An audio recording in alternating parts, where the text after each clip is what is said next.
अभी आपके सामने एक विशेष अति महत्वपूर्ण समाचार की प्रस्तुति करें। नेपाल में जल प्रलय की त्रासदी अभी भी जारी है। न जाने कितने लोग लापता हैं, उसमें भारतीय भी हैं। और जो आंकड़ा आया कि लगभग 5,000 से अधिक लोग इस जल त्रासदी के शिकार हुए। अब बचाव कार्य चल रहा था, ये चल रहा था, फिर अभी एक समाचार आ गया कि तिब्बत में एक और झील फट गई, टूट गई। उससे भी अब जल प्रलय और चालू हो गया। अब ये मामला और भी ज्यादा गंभीर हो गया। यह सारा का संकट भारत पर भी आ रहा है। जल प्रलय का संकट भारत पर आ रहा है। और जो नदियां तिब्बत से निकलकर भारत की ओर जाती है ना, उनमें जल इस तरह बढ़ता ही जा रहा है और बड़ी समस्या हो गई है। मतलब इसके बीच में पहले तो जल प्रलय हुआ, जो हिमखंड गिरा 2000 फीट का। अब इसके बाद में एक और झील फट गई, उससे भी अब प्रलय आएगा। परंतु इसी के साथ साथ अब नेपाल में 3.2 का भूकंप भी आ गया। यानी कुल मिलाकर आफतें ही आफतें आ रही है। और इतना नहीं, चीन की राशि लापरवाही का खामियाजा अब नेपाल तो भुगत ही रहा है, भारत भी भुगत रहा है, किंतु अब तो चीन को भी भुगतना पड़ा। चीन में भी अब भूकंप आ गया है 5.1 तीव्रता का। अभी अब क्या हो रहा है क्या नहीं हो रहा है, वहां पर भी अभी खोज चल रही है। कोई नुकसान की अभी कोई विवरण प्राप्त नहीं हुआ। अब इसी क्रम में हम आ जाते हैं भारत में। ये भारत में जो जल प्रलय आ रहा है ना, सब जगह हो रहा है, तो अब हिमालय भी हिलने वाला था। और इतने भयंकर रूप से हिलेगा कि जिसकी कोई सीमा नहीं। हमें इतना जरूर संज्ञान हो रहा है कि भारत में अब जो हिमालय की तराई और हिमालय में जो भूकंप आएगा ना, वो 10 से 12 तीव्रता का होगा। ये भी एक संकेत हमें मिल रहा है। ईश्वर न करे ये संकेत सच हो।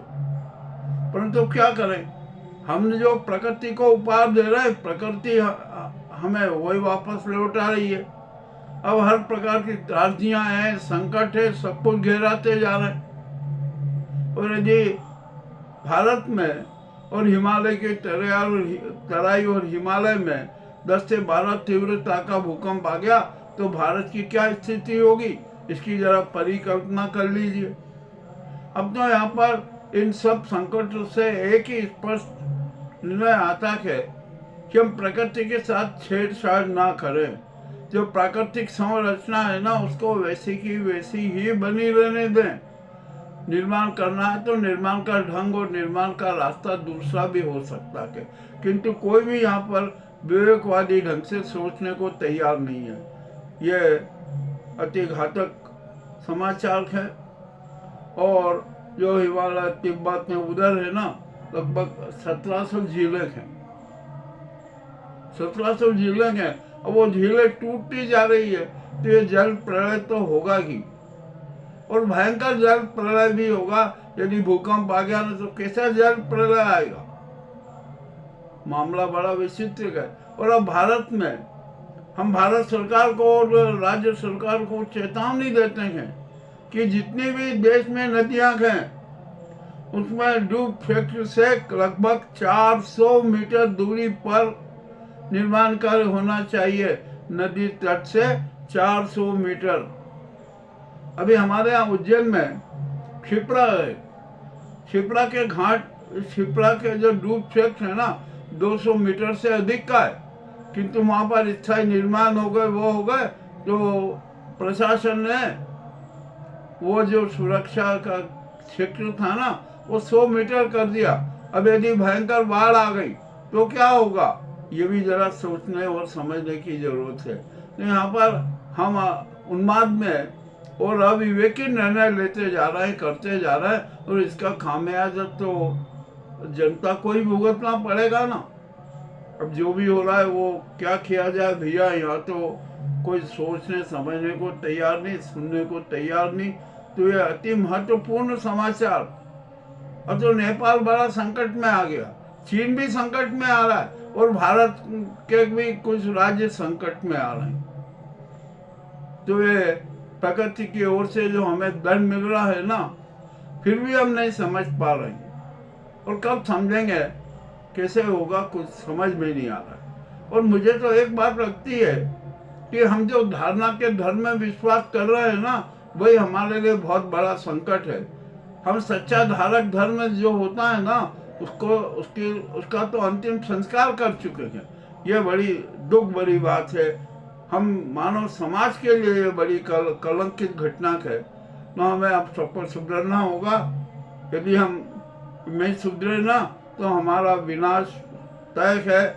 हम अकाल मृत्यु के शिकार भी हो सकते हैं। तो ये समाचार वास्तव में अप्रिय है, किंतु क्या करें, मजबूरी में हमें प्रसारित करना पड़ रहा है, क्योंकि अब हम सबको अपना चिंतन बदलना पड़ेगा, अपना चरित्र बदलना पड़ेगा, अपना व्यवहार बदलना पड़ेगा और सच्चे धर्म के अनुयायी बनना पड़ेगा। यह धारण धर्म है ना, ये किसी काम का नहीं है। जो धारक धर्म होता है हम उसे ही अपनाना होगा। ये कड़वी कड़वी बात मैं आपसे कह रहा हूँ, तो ये आपको पसंद आएगी, हालांकि नहीं आएगी, मैं जानता हूँ कि नहीं आएगी। लोग आलोचना करेंगे कि अरे ये नास्तिक है, पर भैया हम नास्तिक नहीं है, हम तो सच्चे आस्तिक हैं। हम सबकी रक्षा में विश्वास करते हैं और भारत का चरित्र भी यही है कि सबकी रक्षा करो, प्रकृति की, जीव मात्र की, सबके इंसानों की, सिद्धांतों की रक्षा करना हमारा धर्म है और यही धर्म हमारा धारक धर्म है। यह धारणा का धर्म कुछ नहीं है। धारणा के धर्म में तो हम तबाह होते जाना है और होते ही रहेंगे।